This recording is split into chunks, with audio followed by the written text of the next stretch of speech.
Hello and welcome back to my Let's Play of Europa Universalis 3 Divine Wind. I know it's been a while, but I'd rather just get right back in there. I don't know about you, but I'm not hearing any music, so I don't really know what's going on there, so... Oh, there we go. Actually, that may be a bit too loud, I'm going to turn down. For some reason it's not appearing in the main menu, I don't really know why. But whatever. It was around there before, so we'll just keep it there. So yeah. This is Great Britain. Let's look at our economy. 261 annual income, that's pretty good. 7% prestige, that's pretty good. 0 infamy, 89 legitimacy. You know, almost all France and Great Britain. I'd say things are going almost too good. But never mind that. Let's get right back in there. What's that mission actually? Attack Castile. That could be interesting actually. What's Castile's army like?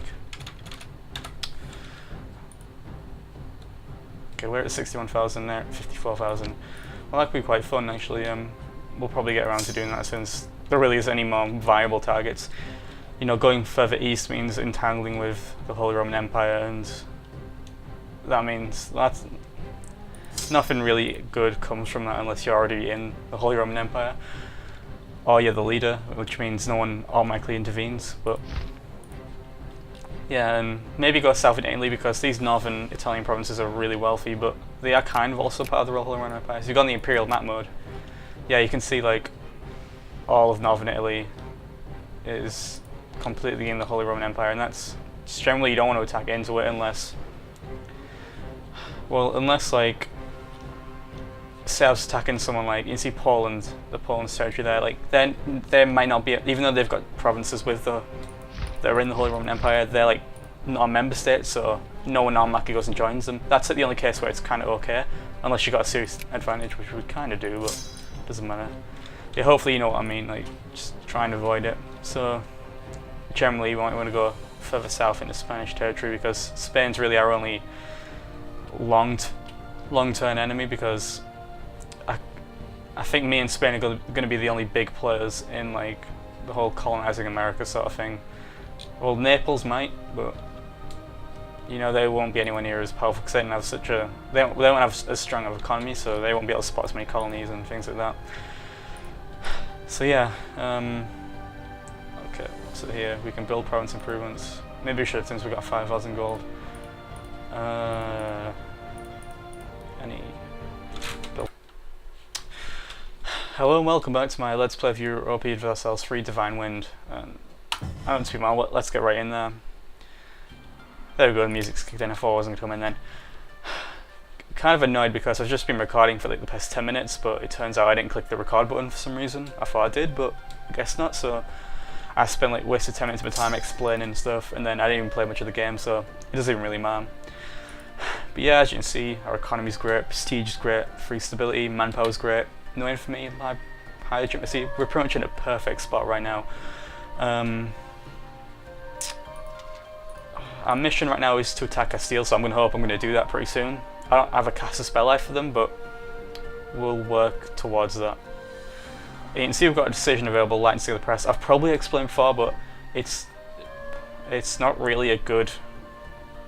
You get -6 stability, so maybe if you're on a really low stability and you need to get up really fast, maybe you could use it then, but generally the other things you have to like increase, like narrow-minded game 1, serfdom game 1, -3 infamy, that's generally not worth it, and you don't really want to be narrow-minded unless you're trying to convert loads of provinces, because narrow-minded helps in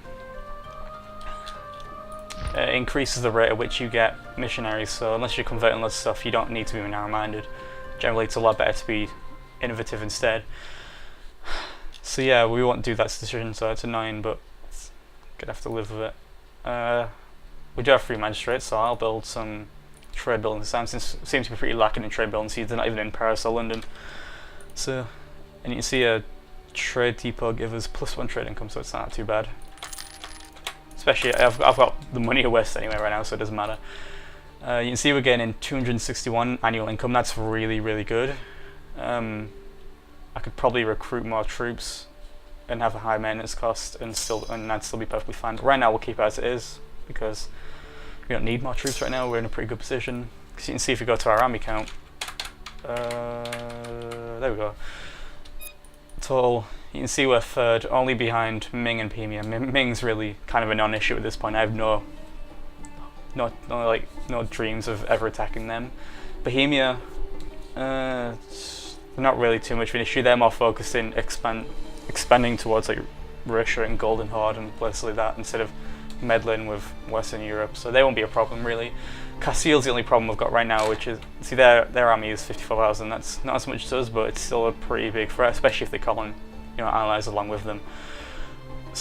And that's why hopefully in the next, when we do attack them, we'll be able to like bring them down a notch maybe, because on top of being like a European rival, we're also going to be a very big colonial rival, because it's only going to be me, Castile, maybe Naples, maybe Aquileia, maybe probably Savoy as well. They're going to be the only big colonial powers, and it's really going to be a competition between me and Castile. So if we can like beat them substantially before we get to the big colonial rush for the Americas, then even better for us. So yeah, we do have a truce with them until next year, so when that goes away, hopefully I'll be able to find a suitable casus belli, because as you can see, just by virtue of attacking them, we get a car on Bjorn, or however it's pronounced, so we'll be able to take that pretty handily. And then, I mean, really, what all they want to do is make them release a bunch of nations if they can, because that's like the best way. That's the best way to weaken them in terms of war score count. Like if you like, instead of just like taking one or two provinces from them, which doesn't really affect them that much, you can make them release like half their country, half their empire. So it's really useful. Yeah, let's actually start the game this time. Probably clipped that a bit too much, but it doesn't matter. Yeah, we are trying to colonize Greenland at the moment. There we go.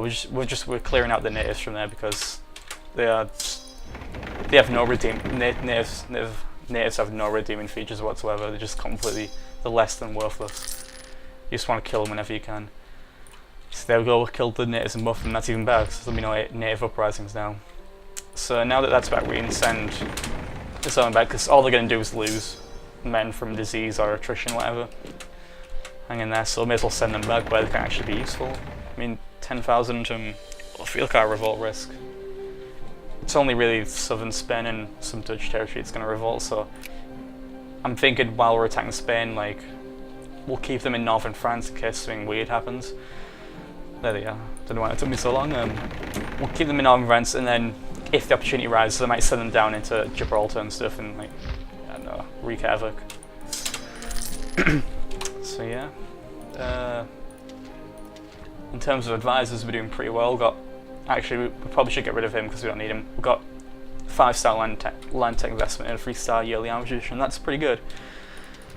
I would like to replace the artist. I should call him that.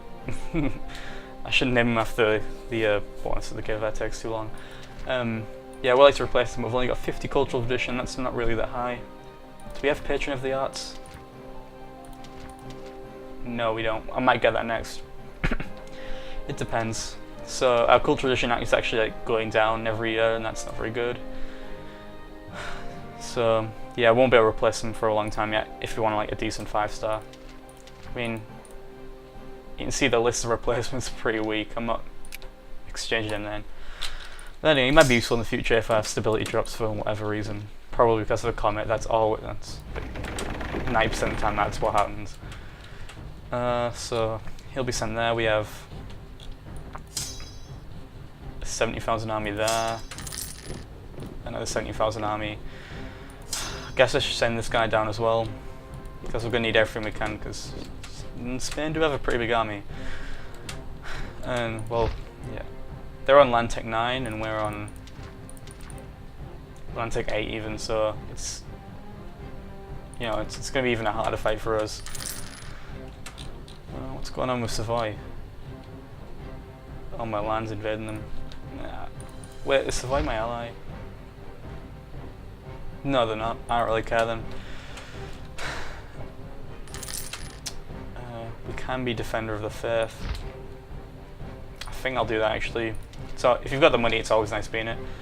You can see the I mean, just for plus 15 morale of armies, that's ridiculously useful. I mean, you get... It costs more for the trade and production technology, but that doesn't matter too much. So, we'll do it. We've got the money. We've got the prestige. And I am really hungry. I don't think I'm going to be recording for very long. Maybe half an hour, maybe 3/4 of an hour, maybe an hour. Depends how I feel. But if not, I'll probably record straight after anyway. I've been kind of itching to record for quite a while. Yeah, let's send another colonist to Erixiaford. Put him there in Toulouse. So who'll actually join me if I do declare war on them? Brittany, France, Brabant, Hainaut. So France is there, Brittany's there. Brabant's pretty good. They're a good nation here. Just Hainaut. That's not really the best roster of allies, but I don't really care at this point. I've got a big enough army that I don't need allies at all. Yeah, it's just getting that Casus Belli. I don't really know where I'm going to get it from. Maybe trade dispute, I don't know. Oh, speaking of which, some guy did point out in the comments that I haven't been using my merchants very much, and that's kind of true. I don't really know why I haven't been using them. Maybe there's a reason I said before, but I can't remember. But yeah, it's when you got the money now, it's basically even more free money. Pardon me. I'm not sure if I explained the concept, but I may as well do it right now. It won't take long. So you can see every time you click on a province, like you see here, it shows you whatever resource they're producing, the price of trade value and whatever. Then you'll see the center of trade. This means, well, basically out throughout the world, there's like certain cities or regions that are centers of trade, and that means like all the regions around the center, you know, all their trade goes through this territory, and that makes it a really wealthy territory. So naturally, that's where you want to send merchants. You can't send merchants to any other territory, only centers of trade. So you can see here, it says the center of trade is Antwerp, and that's Antwerpen's right there. If you look on the map, you can tell what a centers of trade by a little kind of like money icon, I think. It's, yeah, I guess. You see when you hover over it, it tells you, and you can see here it tells you the percentage of the world's resources that are traded for there. So you see 10% of the world's copper, 12% of the world's iron, 11% of the world's fish is traded for there. So you can see it's a pretty rich territories. So if you can take a center of trade, they're really worth taking if you can. So you can see if you click on all the provinces through here, they're all traded for Antwerpen, so it's pretty important. So that's probably where we're going to send our merchants. Because you can see if you go into the ledger, where is it? There we go. You can see these are the centers of trades that you can see in the world. So you can sort them by value. The biggest one is Lubeck by a ridiculous amount, but you can see Antwerpen's there with 530 income, and that's not bad. Like, you only want to send your ones at the top, but well, I'll explain it in a minute. So you can see if I want to send merchant, sorry, to Antwerpen, you just click on there and it'll take you to the kind of like the trade screen. So you can see it's sorted into 5 levels. These are like, the higher the level are, the more money you make. It means like the stronger control of the trade you have. So you can see it's sorted by, like, you see at the top, we've got Lorraine and the Hansa, and then you got Ulm and Alsace and a bunch of other territories, and they're all sending merchants there trying to increase our level, and hopefully at one point you get a monopoly, and then monopoly is like the highest level. You don't control all trade, but you control a significant amount. So you can see here, this tells you the cost is in the merchant, only 2.86 gold. That's nothing really. And then below you can see percentage, and that's the chance the merchant's going to be successful in removing another person's merchant and taking their place. Because there's only a certain amount of places for the merchants, so you have to take someone else's place. And then the more places